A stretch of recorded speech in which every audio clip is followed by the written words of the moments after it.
दो पल के जिंदगी से एक उम्र चुरानी है। जिंदगी कुछ भी नहीं, बस हमारी और तुम्हारी कहानी है। इस खूबसूरत लाइन के साथ नमस्कार दोस्तों, मेरा नाम है चंद्र प्रकाश। मैं आप सभी साथियों का अपने YouTube channel Saxena CP Yadav पे स्वागत करता हूं। दोस्तों, टॉपिक पर आने से पहले यदि आप हमारे चैनल पर नए हैं तो दोस्तों चैनल को सब्सक्राइब कर लीजिएगा। और दोस्तों, यदि आपको वीडियो पसंद आएगा तो वीडियो को लाइक करिएगा और अपने दोस्तों के साथ शेयर करिएगा। हम लोग आते हैं अपने टॉपिक की ओर।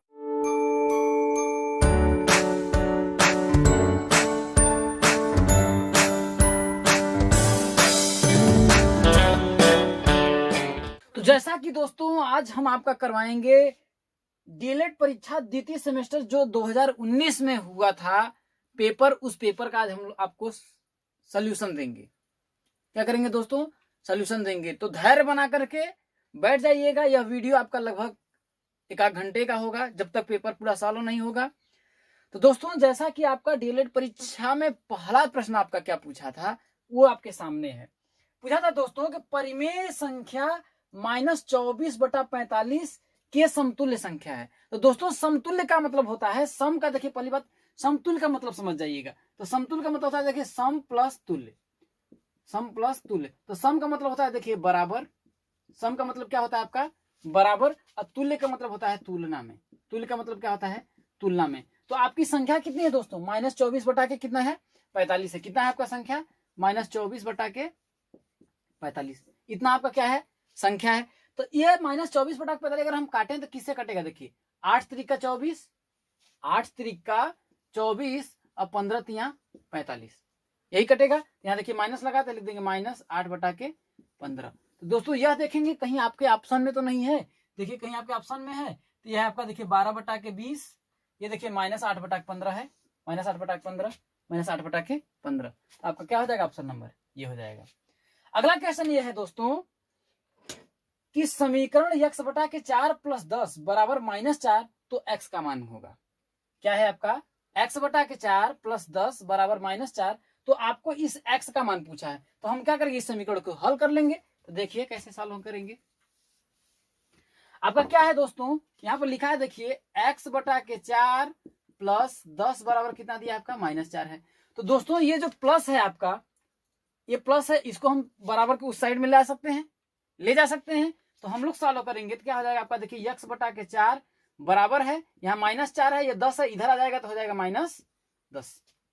हो सकता है। अब इसको हम लोग सॉल्व करते हैं तो हो जाएगा आपका देखिए x/4 बराबर, देखिए -4 और -10 दोनों क्या हो जाएंगे? आपस में जुड़ जाएंगे तो कितने हो जाएंगे आपका? -14/1 कर दीजिए।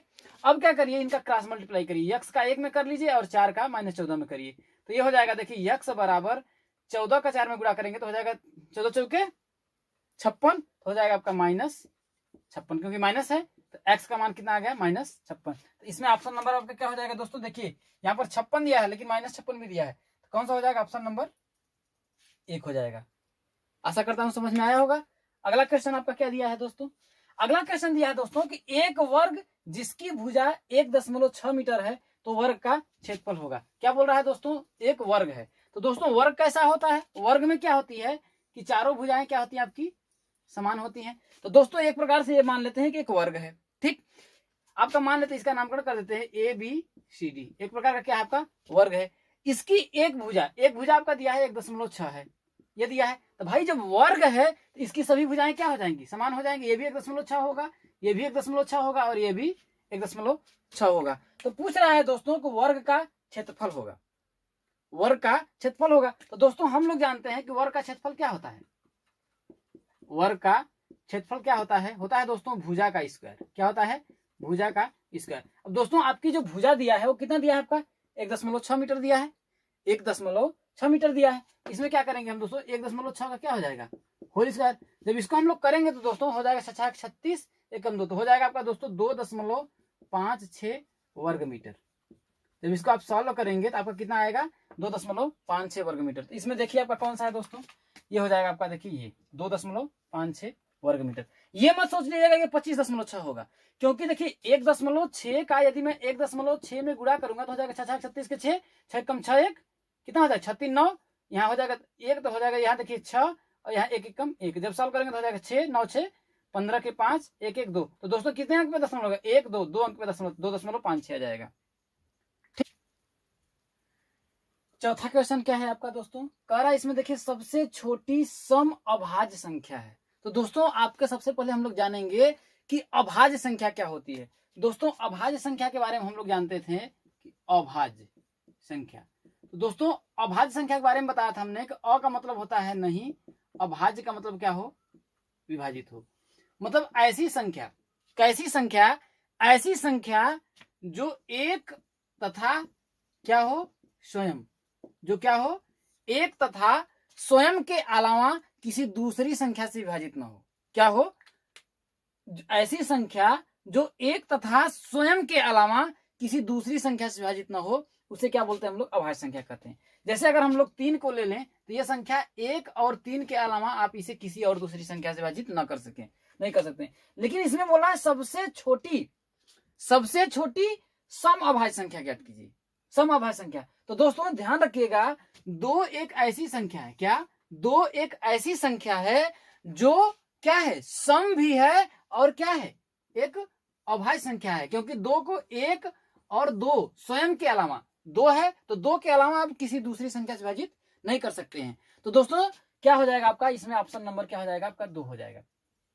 क्योंकि दोस्तों ध्यान रखिएगा कि अभाज्य संख्या में 2 ही एक ऐसी संख्या है जो सम भी है और अभाज्य भी है। और दोस्तों ध्यान रखिएगा कि 2 जो है सबसे छोटी अभाज्य संख्या भी होती है। क्या होती है, सबसे छोटी अभाज्य संख्या भी होती है। इसमें डाउट नहीं होना चाहिए। क्या हो जाएगा आपका, ऑप्शन नंबर क्या हो जाएगा, 2 हो जाएगा। दोस्तों मैं पेपर जब तक आपको सॉल्व करवाऊंगा, अगर जहां तक हो सके मैं आपको कॉन्सेप्ट भी बताते चलूंगा। ठीक, अगला क्वेश्चन क्या है दोस्तों, इसमें ध्यान रखिए, कह रहा है कि एक त्रिभुज का क्षेत्रफल 45 वर्ग सेंटीमीटर है तथा आधार 15 सेंटीमीटर है, तो इस त्रिभुज की ऊंचाई है। तो दोस्तों हम लोग जानते हैं कि त्रिभुज कैसा है, इसको समझने का कोशिश करिएगा। इसमें दोस्तों ये कह रहा है कि एक त्रिभुज, तो मान लेते हैं हम लोग बना लेते हैं कि एक क्या है आपका, एक त्रिभुज है। ठीक, ये आपका एक त्रिभुज है। तो इसका जो क्षेत्रफल दिया है 45 वर्ग सेंटीमीटर दिया है। ठीक, आधार ये आपका कितना दिया है, 15 सेंटीमीटर दिया है। आपसे ये ऊंचाई पूछा है, ऐसे पूछा है। ठीक, यही पूछा है। तो दोस्तों हम लोग जानते हैं, आपको बताए थे कि कोई भी नहीं नाप सका समुद्र की गहराई और त्रिभुज का क्षेत्रफल, क्योंकि सिर्फ बोला है त्रिभुज ना, तो त्रिभुज का जो क्षेत्रफल होता है, क्या होता है, त्रिभुज का क्षेत्रफल क्या होता है दोस्तों, 1/2 गुणित आधार गुणित ऊंचाई। यही बताया था कि कोई भी नहीं नाप सका महासागर की गहराई और त्रिभुज का क्षेत्रफल 1/2 गुणित आधार गुणित ऊंचाई। तो दोस्तों इस त्रिभुज का जो क्षेत्रफल दिया है वो कितना दिया आपका, 45 वर्ग सेंटीमीटर दिया है। ये दिया है, यही कह रहा है 45 वर्ग सेंटीमीटर दिया है, और बराबर 1/2 गुणित आपका आधार, जो आधार दिया है वो दिया है आपका 15, तो हो जाएगा यहाँ पर 15 हो जाएगा, गुणित आपसे ऊंचाई नहीं दिया है, यही ऊंचाई आपसे पूछा है। तो हम लोग निकाल सकते हैं, क्योंकि यहाँ पर देखिए 15 एकम 15, 15 तिया 45 हो जाएगा। अब हम लोग कर सकते हैं यहाँ 3/1 बराबर ऊंचाई का 1 में गुणा करेंगे तो हो जाएगा ऊंचाई बटा के 2। तो दोस्तों इसका क्या करेंगे हम लोग, तिर्यक गुणा कर सकते हैं। भाई आपसे ऊंचाई पूछा है तो हम लोग लिख सकते हैं ऊंचाई बराबर 3 का 2 में गुणा करेंगे, 3 गुणित 2 बराबर कितना हो जाएगा, 6 सेंटीमीटर आएगा। क्या आएगा आपका, सेंटीमीटर होगा। क्या हो जाएगा, 6 सेंटीमीटर। तो इसमें कौन सा हो जाएगा आपका दोस्तों, ऑप्शन नंबर 4। अब दोस्तों इसके आगे आपका क्या है, अति लघु उत्तरीय प्रश्न है। अब उसको देखिए, इस क्वेश्चन को देखिए दोस्तों, इसमें क्या है, कह रहा है देखिए, यदि a² + 1/a² बराबर 2, यदि a² + 1/a² बराबर 2 हो तो 1/a + a का मान ज्ञात कीजिए। तो दोस्तों 1/a + a दिया है, तो इसको कंफ्यूजन में मत होइएगा, आप इसको ऐसे भी लिख सकते हैं a + 1/a। ठीक, तो इसको हम लोग कैसे सॉल्व करेंगे दोस्तों, आप लोग जानते हैं कि a + b का होल स्क्वायर बराबर क्या होता है, a² + b² + 2ab होता है, 2ab होता है। तो दोस्तों यहां पर आप क्या करेंगे, लिखेंगे कि हम जानते हैं। क्या लिखेंगे, हम जानते हैं। क्या जानते हैं दोस्तों, कि a प्लस 1/k, क्योंकि यही बात पूछा है ना, ये बात आपसे पूछा ना, इसका मान पूछा है ना, तो हम लिखेंगे 1/k a प्लस 1/k का होल स्क्वायर बराबर होता है आपका a square plus 1/k a square plus 2 into x into 1/x, ये होता है। तो आपका x से ये जो x है आपका क्या हो जाएगा, कट जाएगा। तो आपका आएगा कितना, a square plus 1/k a square plus 2। मतलब हम जानते हैं कि a प्लस 1/k a का होल स्क्वायर बराबर आपका कितना होता है, a square plus 1/k a square plus 2। इतना बात समझ में आया। अब दोस्तों ये जो मान दिया है इतना का, इसको ध्यान में रखिएगा, a square plus 1/k a square बराबर आपका कितना दिया है, 2 दिया है। तो इसके जगह पे हम 2 रख सकते हैं, इसके जगह पे हम 2 रख सकते हैं। तो यहां पे लिखेंगे क्या हो जाएगा, 2 प्लस 2 बराबर कितना हो जाएगा, 4। ये 4 किसका मान आया है आपका, a प्लस 1/k a का होल स्क्वायर, क्योंकि इसी मान दिया ना, a प्लस 1/k a का होल स्क्वायर बराबर कितना दे दिया आपका 4। अब आपसे पूछ कितना रहा है कि a प्लस 1/k, यही मान पूछ रहा है ना। तो यहां पर कर लेते हैं हम लोग कि a प्लस 1/k a बराबर, दोस्तों जब ये स्क्वायर है ना, जब इस साइड से जब स्क्वायर हटता है तो इसमें जो 4 है ना, इस पे करड़ी लग जाती है। तो लिख देंगे क्या हो जाएगा, करड़ी में 4। अब दोस्तों इसको जब करड़ी से हम लोग बाहर निकालेंगे, 4 को जब हम करड़ी से बाहर निकालेंगे ना, तो क्या आ जाएगा आपका, a प्लस 1/k a बराबर कितना हो जाएगा आपका, 2 आ जाएगा। कितना आ जाएगा, 2। क्योंकि दोस्तों जैसे 4 है तो 4 को हम 2 गुणते 2 लिख सकते हैं। तो दोस्तों इसका हम लोग क्या करते हैं, पेयर बनाते हैं, 2 का जोड़ा बनाते हैं। तो 2 जोड़ा जब बनता है ना, तो एक मान, जैसे इसमें देखिए 2 का 2 जोड़ा, एक जोड़ा बना है ना, देखिए एक जोड़ा बन गया ना, तो इसमें से जो होगा ये करड़ी हटती है और ये जो 2 होता है ना, ये दोनों खत्म हो जाता है, बचा क्या आपका ये 2, यही 2 आपका यहाँ पर आ गया। इस क्वेश्चन को देखिए दोस्तों, इसमें देखिए कह रहा है -4/9 का गुणात्मक प्रतिलोम बताइए, गुणात्मक प्रतिलोम। तो दोस्तों ध्यान रखिएगा किसका बोल रहा है, -4/9। ठीक, तो दोस्तों ये बात ध्यान रखिएगा, हम लोग आपको कॉन्सेप्ट सही बताते हैं। यदि कोई संख्या a है और दूसरी संख्या b है, तो क्या होता है, गुणात्मक प्रतिलोम का आपका जो परिभाषा है ये होता है, यदि कोई संख्या, 2 संख्याएं a तथा b हो, तो इनका जो गुणनफल है, गुणनफल मतलब इन दोनों का जब गुणा किया जाए तो इनका मान कितना आता है, 1 आता है। कितना आता है, 1 आता है। तो मान लेते हैं दोस्तों -4/9 का गुणात्मक प्रतिलोम, यहां पर हम लोग लिख देते हैं कि माना -4/9 का गुणात्मक प्रतिलोम, प्रतिलोम क्या है आपका, a है।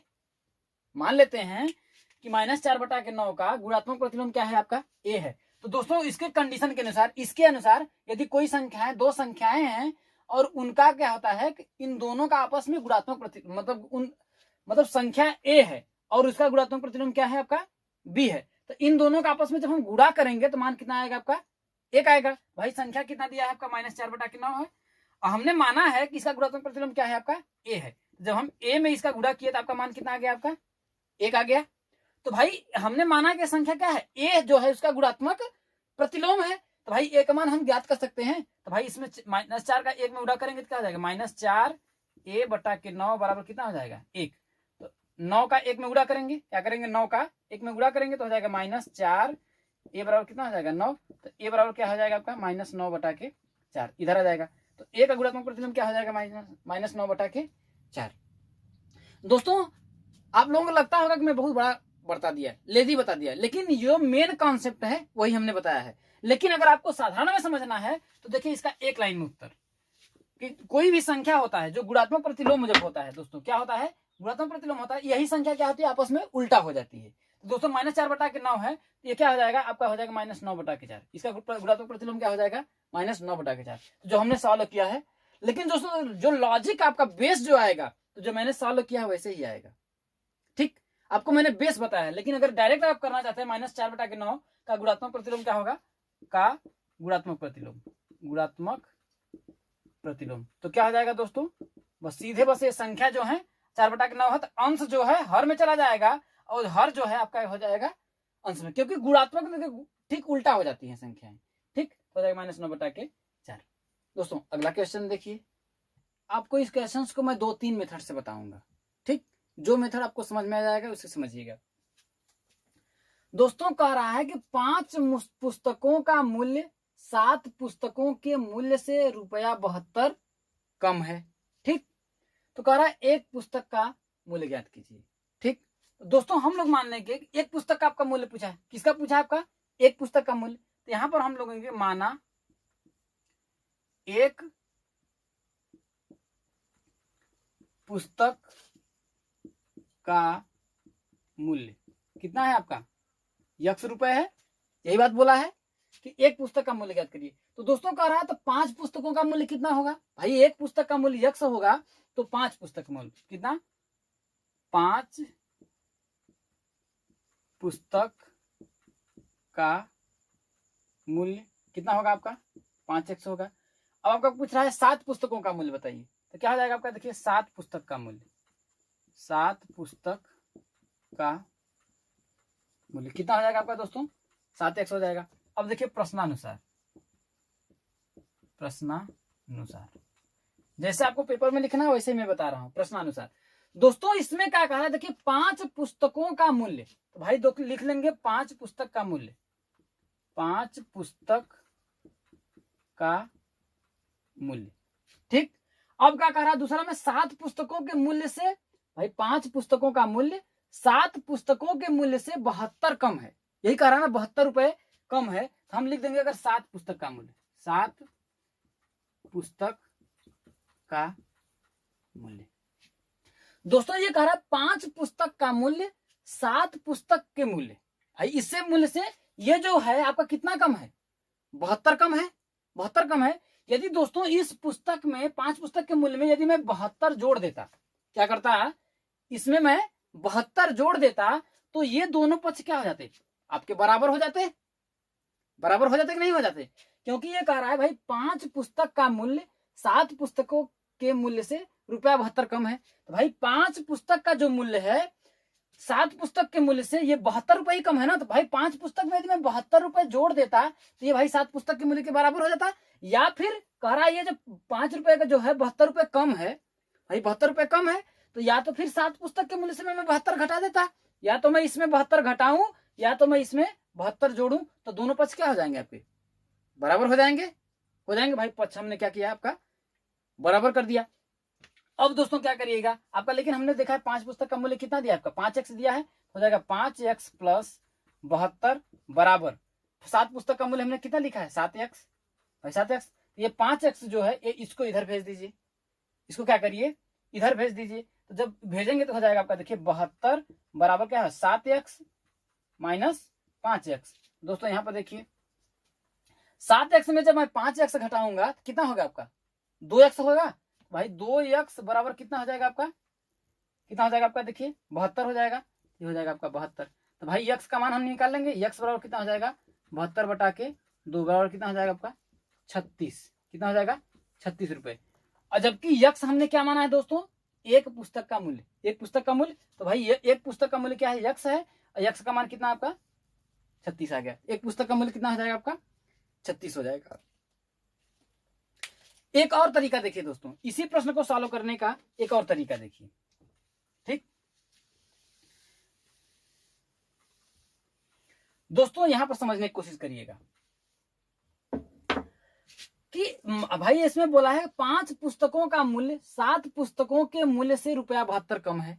ठीक, तो कह रहा है एक पुस्तक का मूल्य ज्ञात करिए। दोस्तों मान लेते हैं एक पुस्तक का मूल्य कितना है आपका?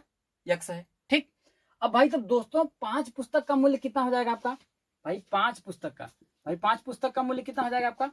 5x हो जाएगा। भाई 5x हो जाएगा। और 7 पुस्तक का जो मूल्य होगा कितना हो जाएगा आपका? 7x हो जाएगा। दोस्तों ध्यान यहां पर इस बात को समझने की कोशिश करिएगा। इसमें कह रहा है देखिए 5 पुस्तक का मूल्य 7 पुस्तक के मूल्य से ₹72 कम है। तो दोस्तों ध्यान रखेंगे ये 5 है और ये 7 है। दोनों कितना है? ये 5 है और ये 7 है। दोस्तों इन दोनों में अंतर कितने का है? इन दोनों में अंतर कितने का है? इन दोनों में देखेंगे 2 का अंतर है। कितने का है दोस्तों? 2 का अंतर है। या फिर अगर ये 7, भाई 2 का अंतर है, यदि भाई इसमें अगर 2 पुस्तक और जुड़ जाती तो ये भी कितना हो जाता, 7 पुस्तक हो जाता, और ये दोनों पुस्तकें क्या हो जाती, बराबर हो जाती। तो यही जो 2 का अंतर है, ये जो 2 बुक का अंतर है, यही जो अंतर आपको दिखा रहा है कितने का है, 72 का है ना। यही जो अंतर दिखा रहा है आपका कितना का है, 72 का है। तो हम लिख सकते हैं 2 बराबर कितना है, यही 2 जो अंतर है कितने का दिखा रहा है, 72 का दिखा रहा है, वही ना। तो आपसे पूछा है एक पुस्तक का मूल्य ज्ञात करिए, भाई एक का पूछ रहा है, भाई 2 पुस्तक बराबर 72 रुपए, भाई 2 ही तो पुस्तक का जो अंतर दिखा रहा है वो कितने का है आपका, 72 का है। तो भाई एक पुस्तक का कितना हो जाएगा आपका, 72 बटा के 2, तो हो जाएगा एक बराबर कितना हो जाएगा, 36। ऐसे भी निकाल सकते हैं। आशा करता हूं दोस्तों आप तो इस क्वेश्चन को देखिए। अब इसमें आपको क्या कह रहा है, देखिए 3 क्रमागत संख्याओं का योग 87 है, द्वितीय क्रमागत संख्या ज्ञात करिए। सबसे पहली बात आपको समझना पड़ेगा क्रमागत का मतलब। क्रमागत दोस्तों, अगर क्रमागत का अगर आप क्या करें, संधि विच्छेद करें तो हो जाएगा क्रम प्लस आगत। तो क्रम का मतलब जानते हैं, क्रम, आगत का मतलब होता है आने वाला, आने वाला। जैसे अगर मैं बात करूं, जैसे मैं कोई प्रश्न लिख देता हूं, जैसे मान लिखता हूं 2, ठीक, मैंने 2 लिखा, तो 2 के बाद इसके क्रम में आने वाली संख्या कौन सी होगी। तो जब इसमें कोई भी संख्या में अगर हम क्रमागत संख्या निकालते हैं तो उसमें क्या करते हैं, एक जोड़ने पर हमें क्या होता है, अगली क्रमागत संख्या मिलती है। तो इसमें से अगर मैं एक जोड़ूंगा तो कितना होगा, 2 + 1 3 आएगा। अब इसके आगे क्रमागत संख्या क्या आएगी, 4 आएगी। अब बात करें जैसे 5 है, अब इसके मैं बोलूं इसके पीछे क्या बोलूं, इसके पीछे क्रमागत संख्या क्या होगी। अगर इसमें से अगर एक घटाने पर अगली क्रमागत संख्या, और इसके एक घटाने पर, जैसे 5 में से यदि मैं एक घटाऊं इसकी पिछली क्रमागत संख्या मिलेगी जैसे 4, और एक मैं इसमें क्या करूं जोड़ दूं तो इसमें अगली क्रमागत संख्या मिलेगी जैसे 6। तो इसमें बोल रहा है 3 क्रमागत संख्याओं का योग क्या है आपका, 87 है। तो मैं बात करता हूं, इस पे समझने का कोशिश करिएगा दोस्तों। मान लेते हैं पहली जो क्रमागत संख्या होगी वो आपकी मान लेते हैं यक्ष होगी। तो मान लेते हैं यहाँ पर लिख देंगे कि माना 3 क्रमागत संख्याएं, 3 क्रमागत संख्याएं। दोस्तों अगर पहली संख्या तो क्या होगा, अगर x माने, क्या मानते हैं, अगर x, तो इसमें से x में कोई भी संख्या आएगा उसमें यदि मैं 1 जोड़ूंगा तो अगली क्रमागत संख्या मिलेगी। तो हम लिख देंगे पहली 1 x + 1, ये दूसरी हो गई। अब इसमें एक और जोड़ देंगे तो हो जाएगा x + 1 + 1, 1 1 2। तो मैं लिख सकता हूं डायरेक्ट x + 2 है। 3 क्रमागत आपकी संख्याएं क्या हो गई, x + 1 और क्या हो गई, x + 2 है।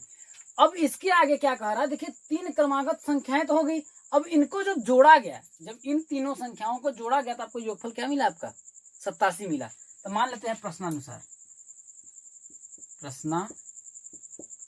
प्रश्नानुसार क्या हो जाएगा, 3 संख्याओं का योग। तो भाई तीनों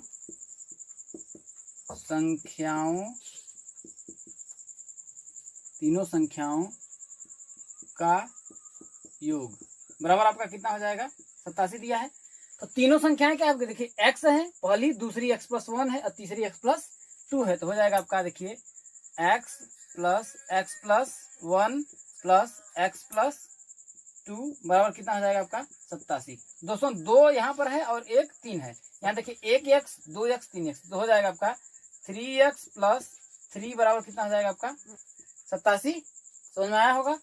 अब देखिए इसमें हम क्या करेंगे, हो जाएगा 3x बराबर हो जाएगा आपका 87 माइनस ये +3 है। अब इसको इधर भेज देंगे, बराबर के इधर लाएंगे क्योंकि आपस में जुड़ेंगे नहीं, क्योंकि ये क्या है, एक चर संख्या है। जब 3 को इधर भेजेंगे तो हो जाएगा -3।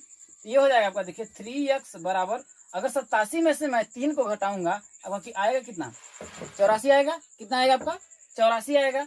अगर मैं लिखूंगा यहाँ पर तो हो जाएगा x बराबर कितना हो जाएगा, 84 बटा के 3। तो 3 से अगर मैं कटु करूंगा तो कितना हो जाएगा, देखिए 3 दूना 6, 2 या 24, 3 अट्ठे 24। तो x का मान आपका कितना आया, x बराबर आपका आ गया 24। लेकिन यहीं पर आपका आंसर नहीं होगा, ये बोल रहा है द्वितीय क्रमागत संख्या। तो दोस्तों इसमें द्वितीय क्रमागत संख्या क्या, देखिए पहली ये है, दूसरी क्या है, x + 1 है। तो यहाँ पर हम लिखेंगे द्वितीय क्रमागत संख्या। द्वितीय क्रमागत संख्या बराबर कितना हो जाएगा, x + 1 दिया है, x का मान हमने निकाला है, सॉरी यहाँ पर आएगा 28 है यहाँ पर, ठीक। तो हो जाएगा आपका 28 + 1 बराबर कितना हो जाएगा आपका 29। यही क्या हो जाएगा आपका आंसर हो जाएगा। अगला क्वेश्चन, अब इस क्वेश्चन को देखिए दोस्तों, इसमें क्या करा, देखिए एक आयत की लंबाई 10 सेंटीमीटर तथा चौड़ाई 6 सेंटीमीटर है। आपका है क्या आयत, तो हम लोग क्या करते हैं, एक आयत बना लेते हैं। एक क्या करेंगे हम लोग, आयत बना लेते हैं। भाई मान लेते हैं ये आयत क्या है, ABCD है। अब कह रहा है दोस्तों, आयत में हम लोग जानते हैं कि आमने सामने की ये भुजाएं दोनों क्या होती हैं, बराबर होंगी। तो इसके सामने की भुजा ये बराबर होगी और इसके सामने की भुजा ये बराबर होगी। तो आपसे कह रहा है आयत की लंबाई, ये जो लंबाई है आपका कितना दिया है, 10 सेंटीमीटर दिया है, और चौड़ाई कितना दिया है आपका, 6 सेंटीमीटर दिया है। दोस्तों अब कह रहा है कि आयत का परिमाप ज्ञात कीजिए। तो हम लोग जानते हैं कि आयत का परिमाप, परिमाप होता है बाहरी, तो ये भी 6 सेंटीमीटर हो जाएगा और ये भी क्या हो जाएगा आपका, भाई 10 है तो ये भी 10 सेंटीमीटर होगा। परिमाप, परिमाप होता है देखिए बाहरी माप मतलब मापना। तो अगर मैं बोलूं परिमाप, देखिए डायरेक्ट भी मैं कर सकता हूँ बिना सूत्र का भी। देखिए 10 ये है और 10 6 कितना हो जाएगा, भाई आयत का परिमाप बोला है, हो जाएगा 10 + 6 + 10 + 6। अगर जोड़ेंगे दोस्तों तो 10 6 16, 10 26 6 कितना हो जाएगा, 32 सेंटीमीटर। ऐसे भी कर सकते हैं, लेकिन आप जानते हैं कि आयत का परिमाप का सूत्र होता है, क्या होता है, आयत का परिमाप, आयत का परिमाप का सूत्र क्या होता है, 2 होता है, ब्रैकेट में होता है लंबाई प्लस चौड़ाई, यही आपका सूत्र होता है, 2 ब्रैकेट में लंबाई प्लस चौड़ाई। तो यहाँ करेंगे दोस्तों तो हो जाएगा 2 लंबाई, लंबाई आपका कितना दिया है, भाई दिया है लंबाई कितना है, 10 सेंटीमीटर है, यहाँ लिखेंगे 10 प्लस चौड़ाई दोस्तों कितना दिया है, 6 सेंटीमीटर दिया है, तो हो जाएगा 6, हो जाएगा 2 गुणित 10 और 6 कितना हो जाएगा 16, और 16 का 2 में गुणा करेंगे तो हो जाएगा आपका दोस्तों 32 सेंटीमीटर। ये सूत्र दोस्तों यहीं से आया, क्योंकि देखिए ये लंबाई दोनों बराबर है, तो भाई लंबाई प्लस लंबाई, 2 लंबाई होगा 2 चौड़ाई हुआ, तो ये 2 कॉमन हो गया, 2 लंबाई प्लस चौड़ाई। समझ में आया होगा। अगला इस क्वेश्चन को देखिए दोस्तों, इसमें बोल रहा है दोस्तों कि एक बर्तन में 7800 सेंटीमीटर क्यूब पानी है, तो पूछ रहा है कि बर्तन में कितने लीटर पानी है। एक बर्तन है दोस्तों, ऐसे मान लेते हैं कोई बर्तन है, इसमें कह रहा है कि 7800 सेंटीमीटर क्यूब क्या है, सेंटीमीटर की या घन सेंटीमीटर पानी है। तो पूछ रहा है कि आपको दे दिया है कि सेंटीमीटर क्यूब में पानी है, तो आपसे पूछ रहा है कि टोटल इस बर्तन में है पानी कितना। आपसे क्या पूछ रहा है कि इस बर्तन में कितना पानी है। तो दोस्तों आपको लिखना पड़ेगा कि हम जानते हैं, हम जानते हैं, क्या जानते हैं दोस्तों, कि 1000 सेंटीमीटर क्यूब, अगर किसी बर्तन में 1000 सेंटीमीटर क्यूब पानी है तो वह पानी कितने लीटर के बराबर होता है, 1 लीटर के। आप जानते हैं कि 1000 सेंटीमीटर क्यूब बराबर 1 लीटर होता है। तो दोस्तों अब बात आती है कि 1 सेंटीमीटर क्यूब में कितना लीटर होगा। अगर ये मैं बात करें कितना, 1 सेंटीमीटर क्यूब में, 1 सेंटीमीटर क्यूब में कितना लीटर होगा, भाई 1/1000 लीटर, 1/1000 लीटर। ठीक, तो आपसे पूछा कितना है, 7800 सेंटीमीटर क्यूब, तो भाई हम लिखेंगे क्या हो जाएगा, 7800 सेंटीमीटर क्यूब में कितने लीटर पानी, तो हो जाएगा आपका देखिए 1/1000। अब भाई 7800 का पूछ रहा है, भाई 7800 का इसमें क्या करेंगे, हम गुणा कर देंगे, कितना लीटर पानी, कितना लीटर दोस्तों, 2 शून्य से इसमें 2 शून्य कट जाएगा, आपका आएगा कितना, 7800/10 लीटर। जब इसका हम भाग देंगे दोस्तों आपका आएगा कितना, बराबर 7.8 लीटर। कितना आएगा, 7.8 लीटर। तो हम लोग बोल देंगे दोस्तों कि 7800 सेंटीमीटर क्यूब में कितना लीटर पानी है, 7.8 लीटर। यहाँ लिख देंगे 7800 सेंटीमीटर क्यूब बराबर 7.8 लीटर क्या है, पानी।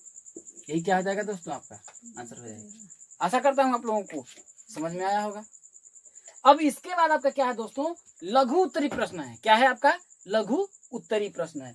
अब उस प्रश्न, इस क्वेश्चन को देखिए दोस्तों, ये क्वेश्चन देखिए आपका 2 नंबर का है। कितने का है, 2 नंबर का है। और बहुत ही ध्यान से इस क्वेश्चन को देखिएगा, क्योंकि बहुत टीचर इस क्वेश्चन को कंफ्यूजन में आकर के इसका सॉल्यूशन गलत दे दिए हैं। ठीक, आपको मैं दोनों तरीका बताता हूं कि गलत इसमें कहां पर है और सही कहां पर है। गलत कहीं पर नहीं है, बस इसमें मिसअंडरस्टैंडिंग हो गया है, गलती हो गया है क्वेश्चंस को बनाने में। जैसे देखिए इसमें कह रहा है एक वर्गाकार पार्क जिसकी भुजा 30 मीटर है। तो दोस्तों बात करते हैं हम लोग, पार्क कैसा है आपका, वर्गाकार है। एक वर्गाकार हमने पार्क ले लिए, थोड़ा और बड़ा बनाते हैं, एक वर्गाकार मान लेते हैं ये पार्क है, ठीक। ये क्या है आपका, एक वर्गाकार पार्क है। अब दोस्तों कह रहा है जिसकी भुजा, भाई वर्गाकार है तो वर्ग की सभी भुजाएं क्या होती हैं, बराबर होती हैं। तो भाई वर्गाकार पार्क की सभी भुजाएं क्या होती हैं आपकी, बराबर होती हैं। कह रहा जिसकी एक भुजा, भाई अगर ये 30 मीटर है तो ये भी 30 मीटर होगा, ये भी 30 मीटर होगा और यह भी 30 मीटर होगा। बात समझ में आया। अब कह रहा है दोस्तों, यहां पर कह रहा है इसके चारों ओर 1 मीटर चौड़ा रास्ता है।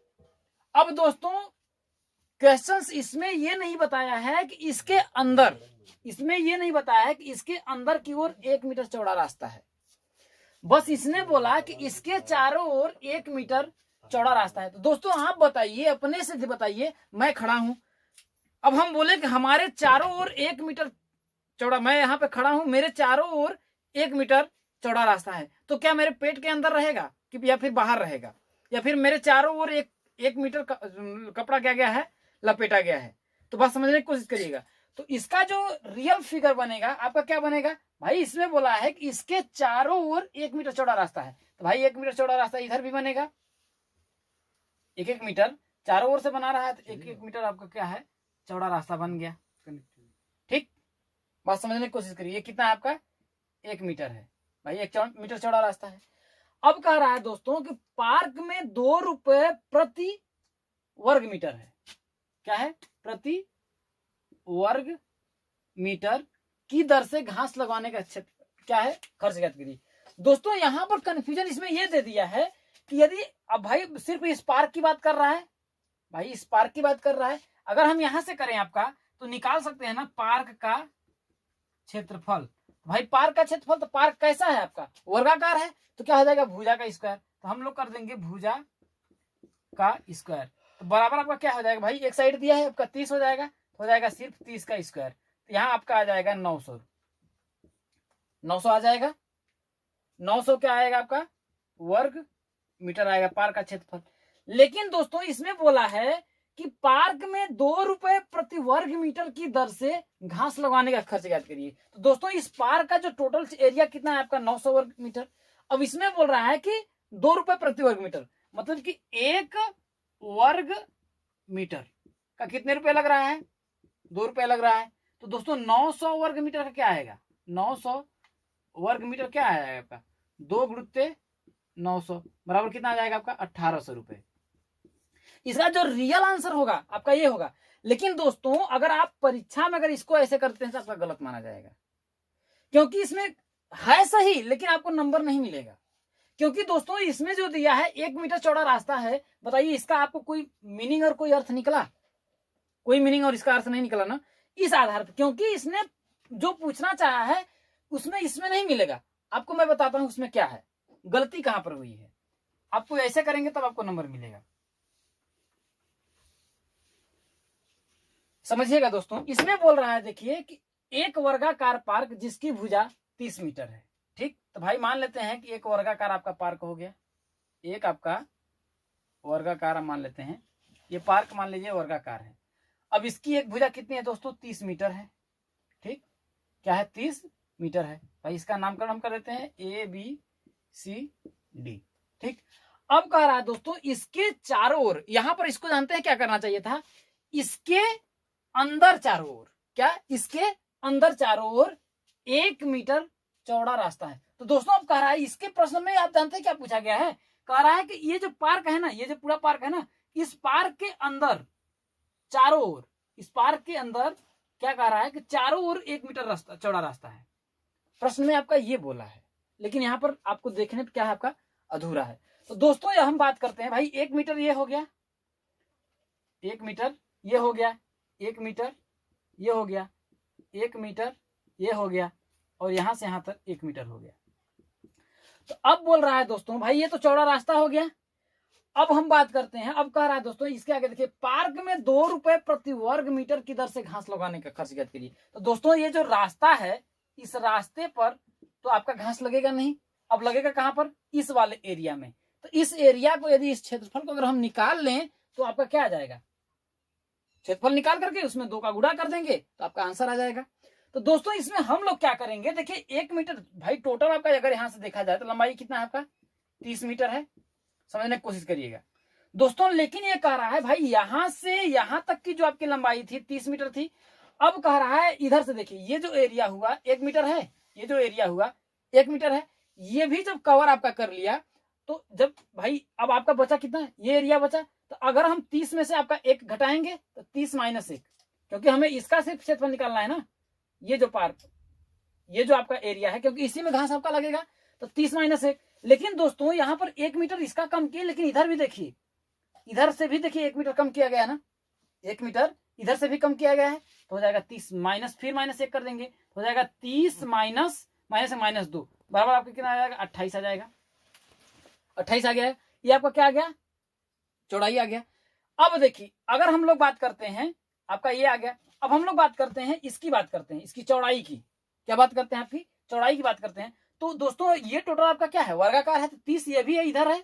अब देखिए इधर 1 मीटर कम हुआ, इधर से भी 1 मीटर कम हुआ, क्योंकि 1 है, तो भाई 30 में से अगर हम 1 कम करेंगे तो आपका कितना आएगा, 29 आया। लेकिन देखिए 1 मीटर इधर से भी कम हुआ है, ये जो आपका है 1 मीटर इधर से भी कम हुआ है, तो माइनस 1 और कर देंगे, आपका आएगा कितना, 30 माइनस 2 बराबर कितना आ जाएगा आपका, 28।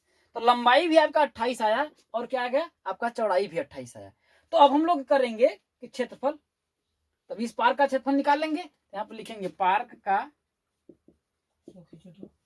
क्षेत्रफल। तो दोस्तों पार्क का क्षेत्रफल क्या हो, क्योंकि देखिए ये भी 28 है, ये भी 28, तो वर्गाकार आया, तो वर्गाकार पार्क का क्षेत्रफल क्या होता है, भुजा का स्क्वायर, भुजा का स्क्वायर। तो दोस्तों आपका भुजा कितना है, 28 है, 28 का स्क्वायर कर देंगे।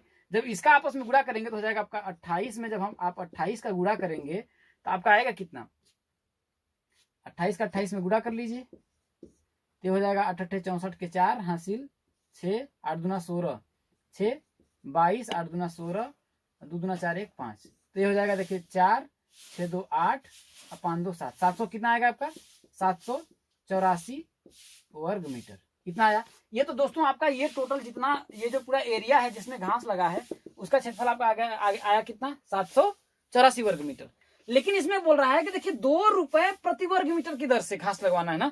तो दोस्तों आप बात करते हैं कि 1 रुपए, दोस्तों 1 वर्ग मीटर, 1 वर्ग मीटर एरिया में आपका कितने रुपए लग रहा है, 2 रुपए।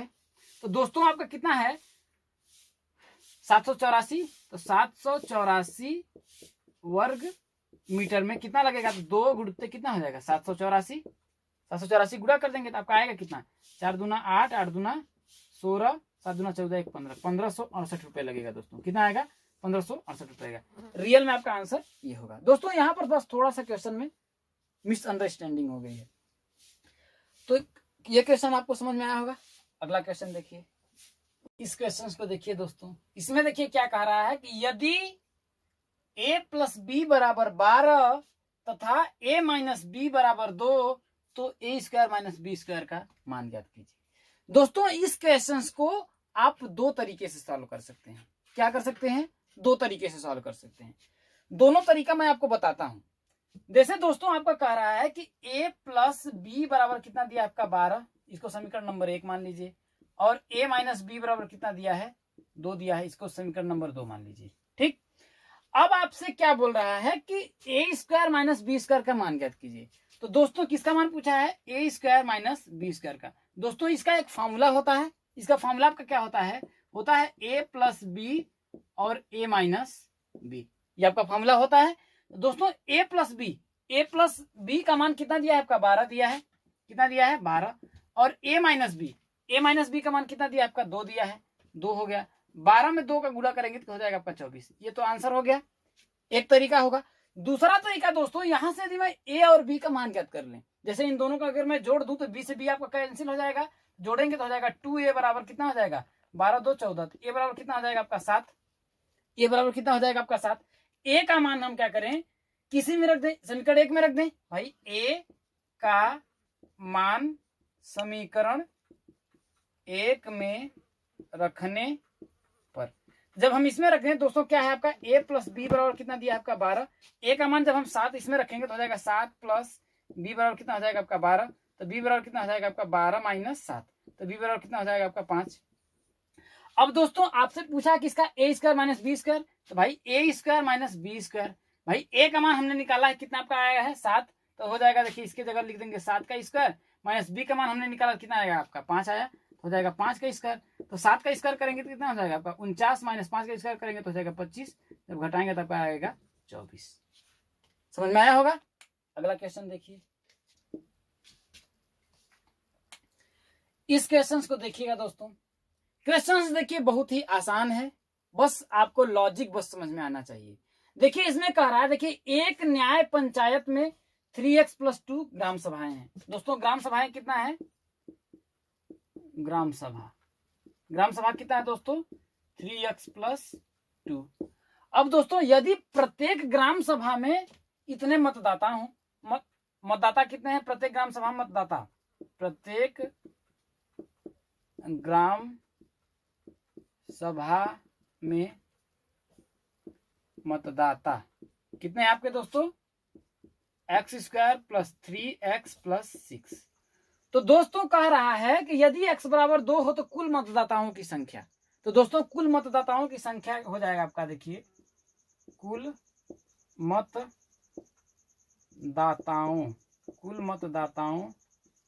की संख्या, यहां पर लिख देंगे प्रश्नानुसार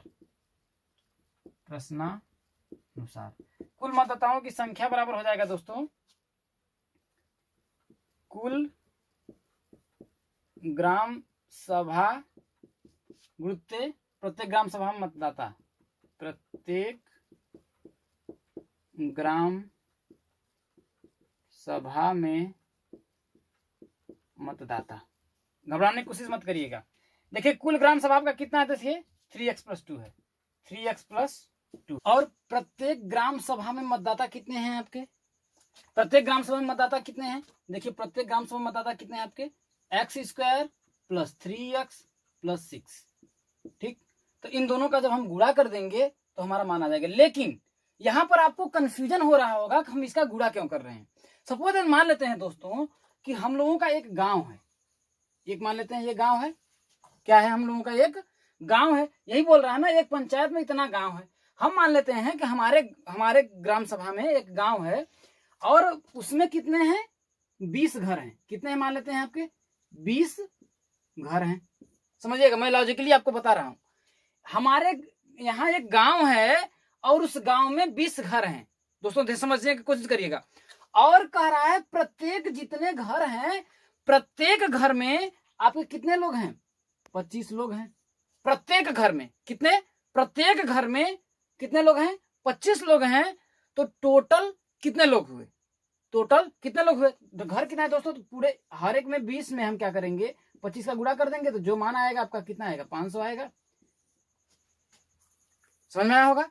जैसे नहीं समझ में आ रहा है एक और लॉजिक आप समझिए। जैसे मैं कह रहा हूं मेरे पास 5 डब्बे हैं, 1 2 3 4 5, बात समझिएगा 5 डब्बे हैं और प्रत्येक डब्बे में आपकी 2 टॉफी है। प्रत्येक डब्बे में आपकी कितनी टॉफी है 2 टॉफी है। समझ में आया। तो दोस्तों टोटल कितनी टॉफी हुई, तो दोस्तों 2 2 4 2 6 2 8 2 10 टॉफी होगा। या तो हम क्या करें, डब्बे कितने हैं 1 2 3 4 5 डब्बे हैं और प्रत्येक डब्बे में आपकी कितनी टॉफी है 2 है, तो हम 2 का यहाँ पर गुणा कर देंगे तो आ जाएगा आपका 10। बात समझ में आपको आई होगी। तो यही बात यहाँ पर बोला है दोस्तों, यहाँ पर आपको गुणा करने की कोई जरूरत नहीं है। यहाँ पर दोस्तों ये x² इसमें गुणा मत करिए, क्योंकि इसने बोला है यदि x बराबर 2 हो तो यहाँ पर लिखेंगे यदि x बराबर 2 हो तो पूछा है कुल मतदाताओं की संख्या आपसे पूछा है। तो दोस्तों कुल मतदाताओं की आपकी संख्या कितना हो जाएगा आपका, लोग कर लेते हैं निकाल लेंगे यहां से। तो दोस्तों x का मान कितना दिया है आपका 2 दिया है, जहां जहां आपका x है उसके जगह पे आप क्या रखेंगे 2 रख देंगे। तो यहाँ पर देखिए ये हो जाएगा 3 × x का मान कितना है आपका 2 है, तो 2 प्लस कितना हो जाएगा आपका 2 हो जाएगा गुणित x² है। भाई x का मान कितना दिया है आपका 2 दिया है, तो हो जाएगा 2 का स्क्वायर प्लस 3 × 2 प्लस 6 प्लस 6। अब हम क्या करेंगे दोस्तों, यहां पर देखिए, अब क्या करेंगे आपका, यहां देख लीजिए, अब क्या देखिए 3 का 2 में गुणा करेंगे तो क्या हो जाएगा, 3 दूना के, ये मत इसमें मत जोड़िए क्योंकि आपका भागो जोगो नियम कहता है पहले गुणा करेंगे, तो 3 का 2 में गुणा करेंगे तो कितना हो जाएगा दोस्तों, 6 हो जाएगा। और 6 में जब हम 2 जोड़ेंगे, 6 2 कितना हो जाएगा आपका, 8 आ जाएगा। यहाँ पे लिखेंगे 8 गुणित। अब देखिए 2 का स्क्वायर करेंगे कितना आएगा आपका दोस्तों, 4 प्लस 3 का 2 में गुणा करेंगे तो हो जाएगा 6 प्लस ये 6 है। अब हो जाएगा 8 गुणित, देखिए 6 4 10, 6 16 हो जाएगा। अब 16 का जब हम 8 में गुणा करेंगे तो कितना आएगा, देखिए 8 6 48 के 8 हासिल 4, 8 1 कम 8 4 12, टोटल कितने मतदाता हो गए दोस्तों, 128 मतदाता। समझ में आया होगा। अब बढ़ते हैं हम लोग अगले क्वेश्चन की ओर। क्वेश्चन क्या है आपका दोस्तों, कि यदि ए बी बराबर 5 ए माइनस बी बराबर 4 हो तो ए क्यूब प्लस बी क्यूब का मान ज्ञात कीजिए। दोस्तों इस क्वेश्चन को आप दो तरीके से सॉल्व कर सकते हैं। कितने, दो तरीके से सॉल्व कर सकते हैं। पहला तरीका आप देखिए, आपका दिया कितना है, ए बी बराबर 5, ठीक, तो आपका हम अगर रखें तो ए बराबर क्या हो जाएगा, 5/b हो जाएगा कि नहीं हो जाएगा, इसको समीकरण नंबर 1 मान लीजिए। दूसरा क्या है आपका दोस्तों, ए माइनस बी बराबर कितना है आपका, 4 दिया है, इसको समीकरण नंबर 2 मान लीजिए। तो ए बराबर 5/b जो है, इसको समीकरण इसमें रख दीजिए। ए का जो मान है 5/b, तो एक जगह पे हम लोग रख सकते हैं, तो लिख देंगे समीकरण, क्या लिखेंगे, समीकरण 1 से ए का मान समीकरण 2 में रखने पर। अब दोस्तों ए की जगह पे हम क्या रखेंगे, 5/b, तो हो जाएगा 5/b माइनस बी बराबर 4। इसके बटा के 1 मान लेंगे दोस्तों, त्रिक गुणा कर लेंगे, इसका इसमें और बी का आपस में 1 में। तो जब आप गुणा करेंगे तो आपका आएगा कितना, देखिए 5 का 1 में करेंगे तो हो जाएगा 5, यहाँ माइनस है, बी का बी में करेंगे तो हो जाएगा b² बराबर कितना हो जाएगा आपका, 4 हो जाएगा। तो अब इनका आपस में त्रिक गुणा हो जाएगा, ऐसे मान लेंगे। तो 5 माइनस बी करके जब 1 में करेंगे गुणा तो दोस्तों कितना आएगा आपका, ये हो जाएगा आपका, देखिए 5 माइनस b² बराबर 4 का b में करेंगे तो हो जाएगा 4b। अब दोस्तों ये जो है, इसको जो माइनस b² है इसको इधर भेज दीजिए और इसको भी इधर भेज दीजिए, भेज सकते हैं। ये हो जाएगा देखिए b², क्योंकि इधर जाएगा तो b² हो जाएगा, यहाँ देखिए प्लस है, प्लस 4b। अब देखिए ये -5 है, 5 है, इधर प्लस है, तो जब ये इधर जाएगा तो क्या हो जाएगा, -5। अब दोस्तों जब इधर सब कुछ चला गया तो इधर बचा क्या, 0 बचा, तो बराबर 0 कर देंगे। समझ में आया होगा। अब दोस्तों 5 का b² में गुणा करेंगे तो आपका आएगा 5। अब आपको क्या करना है, 5 को ऐसे 2 भागों में तोड़ना है, 5 को ऐसे 2 भागों में आपको तोड़ना है कि यदि आप गुणा करें तो आपका कितना आए, 5 आए। क्या करें, गुणा करें तो 5 आए, और जोड़े या फिर घटाएं तो आपका आए कितना, 4 आए। तो क्या मैं 5 - 1 नहीं लिख सकता हूं, 5 1 का लिख सकता हूं, क्योंकि 5 का 1 में गुणा करेंगे तो आपका आएगा 5 गुणित 1 बराबर 5, और 5 माइनस 1 बराबर 4 आया। समझ में आया होगा। अब हम लोग करते हैं, ये हो जाएगा दोस्तों b² प्लस 4b की जगह क्या करेंगे, 5 माइनस 1 b माइनस 5 बराबर 0। अब इसको करेंगे दोस्तों तो ये हो जाएगा, देखिए b² प्लस 5 का b में गुणा करेंगे तो हो जाएगा 5b, माइनस 1 का b में करेंगे तो हो जाएगा -b माइनस 5 बराबर 0। समझ में आया होगा। अब इधर देखिए, अब दोस्तों आपको क्या करना है, देखिए इन दोनों में देखिए कॉमन क्या है, इन दोनों में देखिए b कॉमन है, तो यहाँ पर जब हम क्या करेंगे, आपका b जब हम कॉमन ले लेंगे तो बचेगा क्या आपका, यहाँ पर b + 5 बचेगा। क्या बचेगा, b + 5 बचेगा। और इसमें दोनों में देखिए अब क्या कॉमन लेंगे, b + 5 आए, तो देखिए -1 दोनों में कॉमन है, सिर्फ -1 ही कॉमन है और कुछ तो हो नहीं सकता है। तो जब हम -1 कॉमन ले लेंगे तो बचेगा क्या दोस्तों, b + 5 बराबर 0। देखिए b + 5 दोनों में है, तो हम करेंगे b + 5 जब हम कॉमन ले लेंगे तो बचेगा क्या, b - 1 बचेगा बराबर 0। तो दोस्तों यदि b + 5 बराबर 0, तो b बराबर कितना आ जाएगा दोस्तों, -5। इसको अमान्य कर देंगे दोस्तों, क्या करेंगे, इसको अमान्य कर देंगे। ठीक। अब दूसरा कंडीशन क्या है दोस्तों, पुनः b - 1 बराबर 0, तो b बराबर कितना हो जाएगा दोस्तों, 1, इसको मान्य कर देंगे। अब दोस्तों b का जो b बराबर जो 1 है, इसको समीकरण नंबर कितना ला करके हम लोग 1 में रख देंगे। किसमें? समीकरण 1 में। हम रखेंगे यहाँ पर, लिखेंगे कि b का मान समीकरण 1 में रखने पर, जब b का मान आप समीकरण 1 में रखेंगे दोस्तों, तो a बराबर कितना है 5/b। अब b का मान कितना दिया है दोस्तों 1, यही हम लोग रखे हैं। या फिर लिख दीजिए यहाँ पर डायरेक्ट लिख दीजिए b बराबर 1, क्योंकि आप कंफ्यूजन में हो जाएंगे। तो a बराबर कितना हो जाएगा 5/1। तो 5 में 1 का भाग देंगे तो 5 ही आएगा। तो a बराबर कितना आ गया आपका 5 आया। अब दोस्तों किसका मान आपसे पूछा है? a cube plus b cube का मान पूछा है। तो आपको डायरेक्ट कर सकते हैं दोस्तों, देखिए a cube plus b cube. तो भाई a का मान हमने निकाला तो कितना आपका आया 5। तो यहाँ कर देंगे, आपका क्या हो जाएगा 5 का क्यूब, प्लस b का मान कितना आया आपका 1, तो हो जाएगा 1 का क्यूब। जब करेंगे दोस्तों तो कितना आ जाएगा 5 × 25 पंजे 125, तो हो जाएगा 125। और 1 का क्यूब करेंगे तो 1 आएगा, आपका आ जाएगा दोस्तों 126। यही क्या हो जाएगा आपका आंसर हो जाएगा। ये तो एक पहला तरीका हो गया दोस्तों। दूसरा तरीका आपका क्या होता है, ये भी देख लीजिए दोस्तों। दूसरा तरीका ये है कि आपका ए बी बराबर कितना दिया है 5 दिया है, और a माइनस बी बराबर कितना दिया है आपका 4 दिया है। दोस्तों आप जानते हैं कि a cube plus B cube का जो फॉर्मूला होता है a plus B A square plus B square minus A B, इतना होता है। तो दोस्तों यदि आपको a प्लस बी का मान मिल जाए, ए स्क्वायर बी स्क्वायर का मिल जाए, तो आप क्या कर सकते हैं, इसको सॉल्व कर सकते हैं। तो दोस्तों ए स्क्वायर प्लस बी स्क्वायर का मान नहीं पता है, ए बी का हमें मान पता है। तो हम लोग क्या करेंगे दोस्तों, इसको समीकरण नंबर 1 मान लीजिए, इसको समीकरण नंबर 2 मान लीजिए। दोस्तों इसका क्या करिए, पहले आप वर्क कर दीजिए। क्या करिए, वर्क कर दीजिए। लिखेंगे दोनों पक्षों का वर्क करने पर, दोनों पक्षों का वर्ग करने पर जब वर्क करेंगे दोस्तों तो हो जाएगा a माइनस बी का क्या हो जाएगा होल स्क्वायर बराबर हो जाएगा 4 का स्क्वायर हो जाएगा। जब इसको करेंगे दोस्तों तो देखिए a माइनस बी का होल स्क्वायर का फॉर्मूला हो गया। तो a माइनस बी का होल स्क्वायर का फॉर्मूला क्या होता है आपका, होता है a square plus B square minus 2ab बराबर क्या हो जाएगा 4 का स्क्वायर करेंगे तो हो जाएगा 16। दोस्तों ए बी, यहाँ पर देखिए ए बी का मान कितना दिया है 5, तो यहाँ पर 5 रख दीजिए, यहाँ पर 5 रख दीजिए। तो ये हो जाएगा देखिए a square plus B square minus 2 × 5 बराबर 16। समझ में आया होगा। अब दोस्तों यहाँ से हम ए स्क्वायर प्लस बी स्क्वायर का मान हमें निकालना है, तो ए स्क्वायर प्लस बी स्क्वायर का मान निकाल सकते हैं, तो यहाँ कर सकते हैं दोस्तों ए स्क्वायर प्लस बी स्क्वायर बराबर कर देंगे। देखिए यहाँ 16 है ना, यहाँ 5 दूना 10, लेकिन माइनस 10 आएगा, इसको बराबर के हम इधर लाएंगे, क्या हो जाएगा प्लस 10 हो जाएगा, प्लस 10 हो जाएगा। तो यहाँ पर हम लोग सॉल्व करते हैं। अब यहाँ पर थोड़ा देख लीजिए दोस्तों, आपको क्या मिल गया ए स्क्वायर प्लस बी स्क्वायर बराबर कितना मिल गया आपका 26।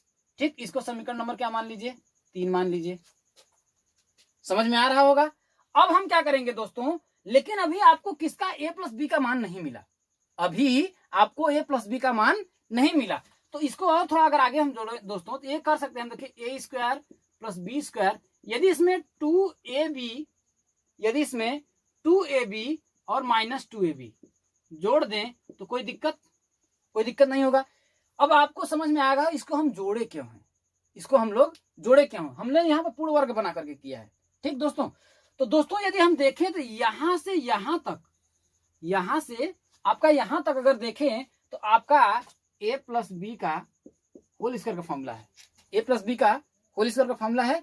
तो दोस्तों यहाँ से हमको क्या करना है, a प्लस बी हम यहाँ से निकालेंगे। क्या निकालेंगे हम लोग, a प्लस बी निकालेंगे। तो दोस्तों यहाँ इसके जगह हम लिख सकते हैं a प्लस बी का होल स्क्वायर, इसके जगह a प्लस बी का होल स्क्वायर लिख सकते हैं। यहाँ हो जाएगा माइनस 2 × ab है। ab का मान आपका कितना दिया है, ab का मान कितना दिया है 5 दिया है, 5 दिया है। तो फिर हम क्या करेंगे 5 का गुणा कर देंगे, बराबर कितना हो जाएगा आपका 26। कोई दिक्कत। अब देखिए दोस्तों हो जाएगा a प्लस बी का होल स्क्वायर बराबर 5 दूना 10, सॉरी यहाँ हो जाएगा माइनस 10 बराबर कितना हो जाएगा 26। ये माइनस इधर है दोस्तों, इसको इधर भेज दीजिए, भेज सकते हैं। तो हो जाएगा a प्लस बी का होल स्क्वायर बराबर 26 प्लस 10, इधर आ जाएगा माइनस है, इधर आ जाएगा 10 हो जाएगा, प्लस 10 हो जाएगा। हो जाएगा a प्लस बी का होल स्क्वायर बराबर दोस्तों 26 10 कितना हो जाएगा आपका 36 हो जाएगा। कितना हो जाएगा 36 हो जाएगा। तो a प्लस बी का होल स्क्वायर। दोस्तों ए प्लस बी का मान आपको निकालना है, किसका मान निकालना है, ए प्लस बी।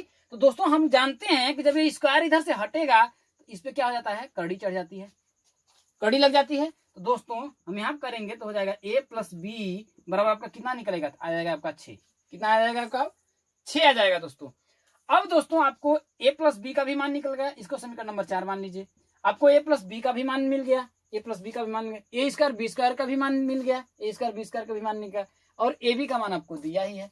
तो जितने भी सब माने हैं इसको यहाँ पर हम ला करके क्या करेंगे दोस्तों, रख देंगे। चलिए रख देते हैं। तो यहाँ हो जाएगा दोस्तों ए प्लस बी, ए प्लस बी का मान हमारा कितना आया है दोस्तों, 6 आया है। यहाँ लिखेंगे 6 गुणते ए स्क्वायर प्लस बी स्क्वायर, ए स्क्वायर प्लस बी स्क्वायर का मान कितना दिया है दोस्तों, आपका 26 दिया है। यहाँ लिखेंगे 26 माइनस ए बी का मान कितना दिया है दोस्तों, आपका 5 दिया है।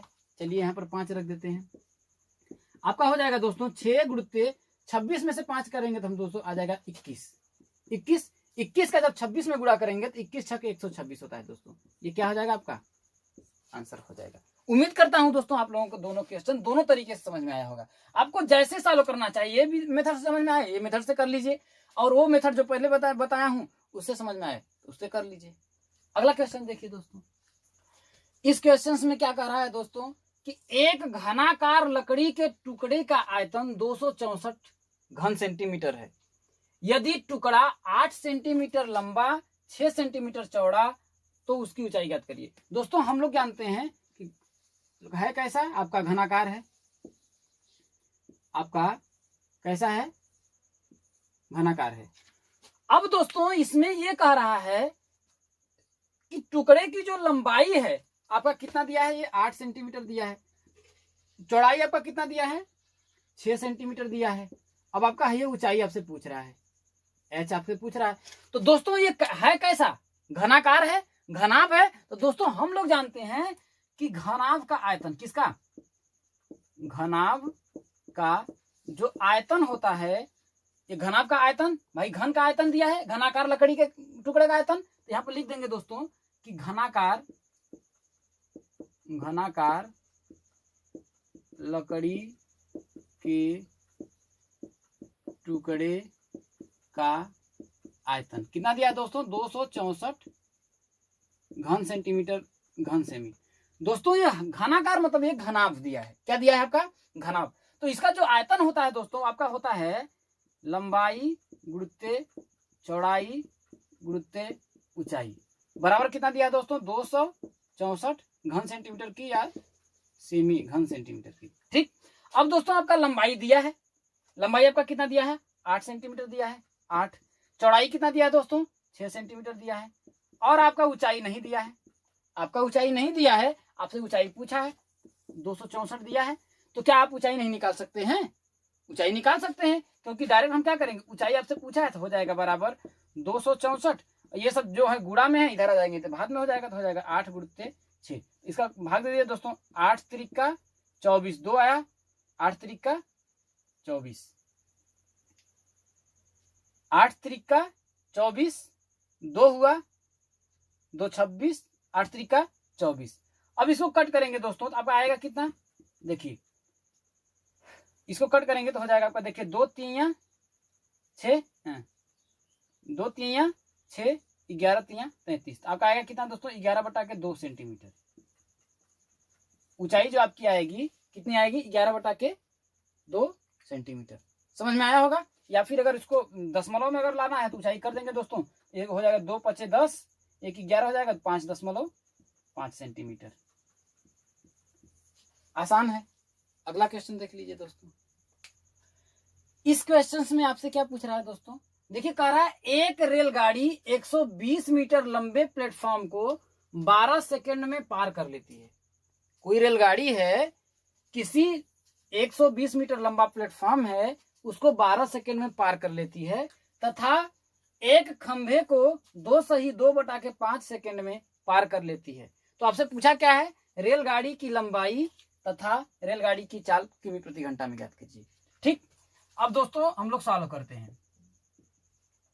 आपसे क्या कह रहा है दोस्तों, एक रेलगाड़ी 120 मीटर लंबे प्लेटफॉर्म को 12 सेकंड में पार कर लेती है। प्लेटफॉर्म कितना है दोस्तों, मान लेते हैं एक प्लेटफॉर्म है, ये क्या है आपका एक प्लेटफॉर्म, ये है कितना 120 मीटर लंबा है, 120 मीटर लंबा है। तो दोस्तों आप लोगों को सबसे पहली बात जानना पड़ेगा कि आपसे पूछा क्या है, रेलगाड़ी की चाल किमी प्रति घंटा में और लंबाई। दोस्तों आपका फॉर्मूला एक होता है चाल बराबर दूरी बटा के समय। चाल बराबर क्या होता है दोस्तों, चाल बराबर होता है दूरी बटा के समय। क्या होता है आपका, चाल बराबर दूरी बटा के समय। ठीक दोस्तों, आपका चाल आपका कह रहा है एक रेलगाड़ी 120 मीटर लंबे प्लेटफॉर्म को 12 सेकंड में पार कर लेती है। दोस्तों चाल आपका नहीं दिया है, तो हम लोग चाल को अगर यहीं पे लिख दें, चाल बराबर दूरी।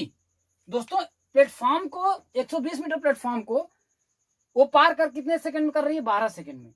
लेकिन दोस्तों यहां पर आपको ध्यान देना पड़ेगा, जैसे मान लेता हूं कि दूरी अगर प्लेटफॉर्म, ये जो ट्रेन है मान लेते हैं ये प्लेटफॉर्म है, अगर ये ट्रेन मान लेते हैं ये ट्रेन है, तो इसको प्लेटफॉर्म को तय करने में अगर ये तय करेगी, जानते हैं क्या होगा, 120 प्लस आपका पूछा है भाई रेलगाड़ी की लंबाई, तो यहां पर मान लेंगे दोस्तों, माना रेलगाड़ी की लंबाई क्या है आपका दोस्तों, x है। क्या मानेंगे, रेलगाड़ी की जो लंबाई है क्या है आपका, x है। तो दोस्तों हम लोग जानते हैं कि चाल बराबर क्या होता है, दूरी बटा के समय। तो दोस्तों दूरी, रेलगाड़ी ने जब 120 मीटर लंबे प्लेटफॉर्म को तय किया तो वो कितना चली, 120 प्लस x बटा के समय कितना है दोस्तों, 12 सेकेंड। दोस्तों आपको कंफ्यूजन हो रहा होगा कि 120 मीटर लंबा प्लेटफॉर्म को जब वो 12 सेकेंड में पार कर रही है तो 120 प्लस x हम क्यों लिख रहे हैं, 120 प्लस x क्यों लिख रहे हैं, क्योंकि दोस्तों चाल बराबर आपका होता है दूरी बटा के समय। रेलगाड़ी 120 मीटर लंबे प्लेटफॉर्म को पार तो की, लेकिन वह दूरी कितना कवर की। जैसे मान लेते हैं दोस्तों, ये भाई मान लेते हैं ये आपकी रेलगाड़ी है, एकदम लॉजिकली आपको बताते हैं। अब मान लेते हैं कि आपका 120 मीटर लंबा ये प्लेटफॉर्म है, ये प्लेटफॉर्म है दोस्तों, इसको अगर ये पार करेगी, मान लेते हैं रेलगाड़ी यहां से आई, अब इसको यहां से जब ऐसे ये पार करेगी तो दोस्तों प्लेटफॉर्म तो यहां पर है, प्लेटफॉर्म तो इतना ही है, लेकिन प्लेटफॉर्म इतना था, लेकिन रेलगाड़ी कितना चली, क्योंकि रेलगाड़ी हम लोग मानो जैसा होती नहीं है, रेलगाड़ी क्या होती, लंबी होती है। लेकिन अब देखिए दोस्तों, रेलगाड़ी कहां तक आई, आपका रेलगाड़ी कहां तक आई दोस्तों, यहां तक आई, कितना तक, यहां तक आई। तो दोस्तों ध्यान रखिएगा, प्लेटफॉर्म प्लस रेलगाड़ी की लंबाई, क्योंकि रेलगाड़ी जब यहां पार की, यहां तक आई ना, ये भी दूरी तो तय की, इतनी भी दूरी तो तय की नहीं की, इसलिए हम लोग दोस्तों रेलगाड़ी की लंबाई भी क्या करते हैं, उसमें ऐड कर देते हैं। यही पर तो चाल बराबर क्या होता है आपका, दूरी बटा के समय। तो टोटल दूरी उसने कितना तय किया, 120, अब प्लस रेलगाड़ी अपनी लंबाई भी तो तय की भाई, इसको पार करने में इतनी दूरी चली। इसका यहां से अगर हेड देखा जाए तो हेड चाल बराबर दूरी बटा के समय। तो दूरी क्या हो जाता है, प्लेटफॉर्म की लंबाई प्लस रेलगाड़ी की लंबाई। यहां पर लिखेंगे प्लेटफॉर्म की लंबाई प्लस रेलगाड़ी की लंबाई बटा के 12। इसको दोस्तों अगर हम मान लेंगे तो समीकरण नंबर 1 मान लीजिए, कोई दिक्कत नहीं होगा। दूसरा कंडीशन में क्या कह रहा है दोस्तों, तथा एक खंभे को इतना सेकंड में पार कर लेती है, तथा एक खंभे को इतना सेकंड में पार कर लेती है। दूसरे कंडीशन में अगर हम दोस्तों द्वितीय शर्तानुसार,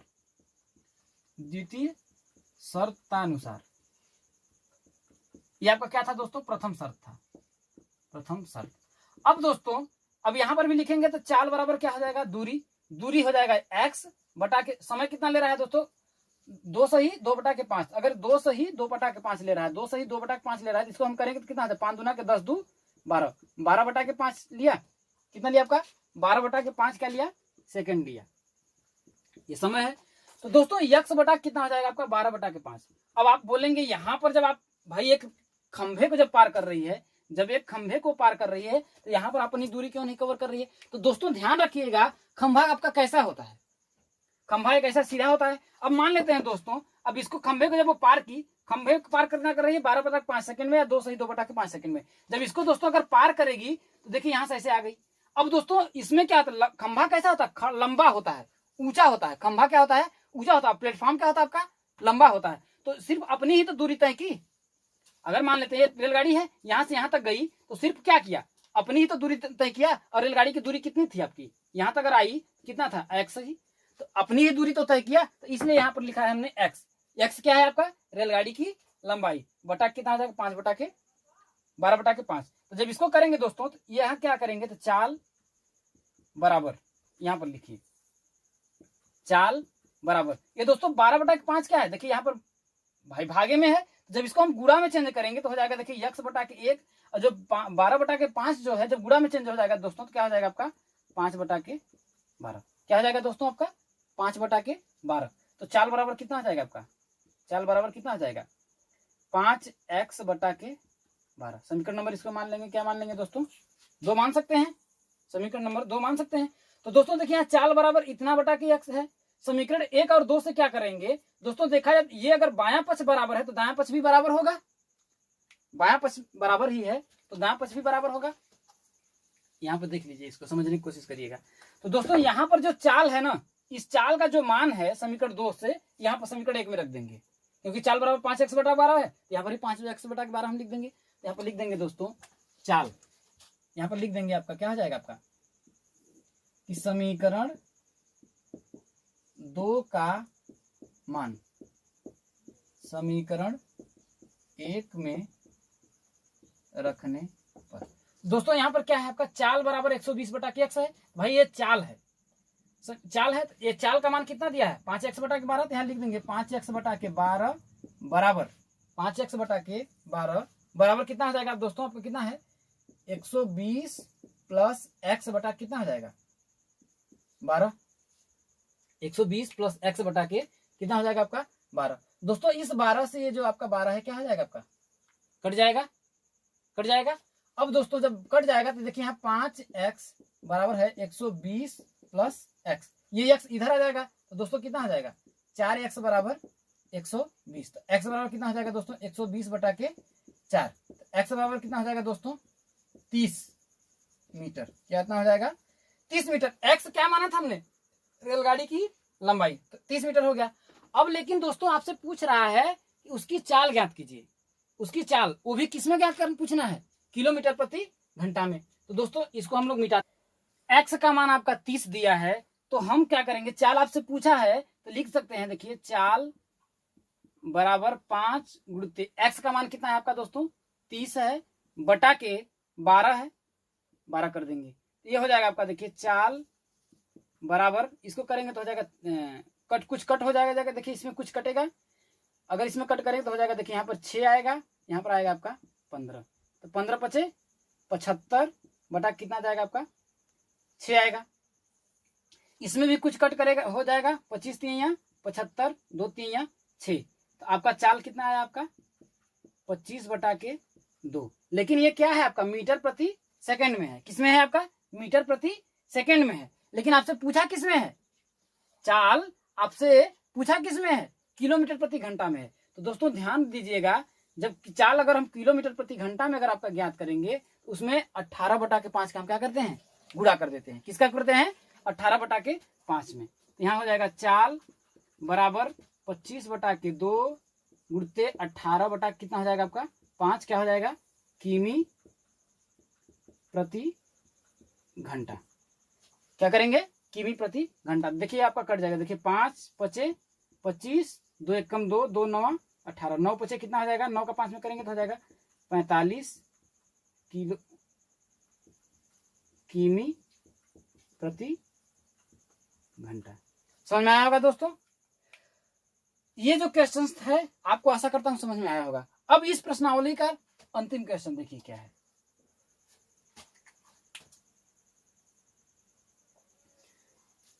इस क्वेश्चन में क्या कह रहा है दोस्तों कि नीचे दिए गए बारंबारता बंटनों को आयत चित्रों द्वारा प्रदर्शन कीजिए। ये जो बारंबारता बंटन है दोस्तों, इसको कह रहा है आपको आयत चित्रों द्वारा प्रदर्शित करना है। तो दोस्तों ये बहुत ही आसान है, इसमें कुछ नहीं करना है, आपको 2 नंबर आसान में फोकट का मिल जाएगा। क्या हो जाएगा? ये आपका आसानी से फोकट में आपको इस नंबर मिलेगा।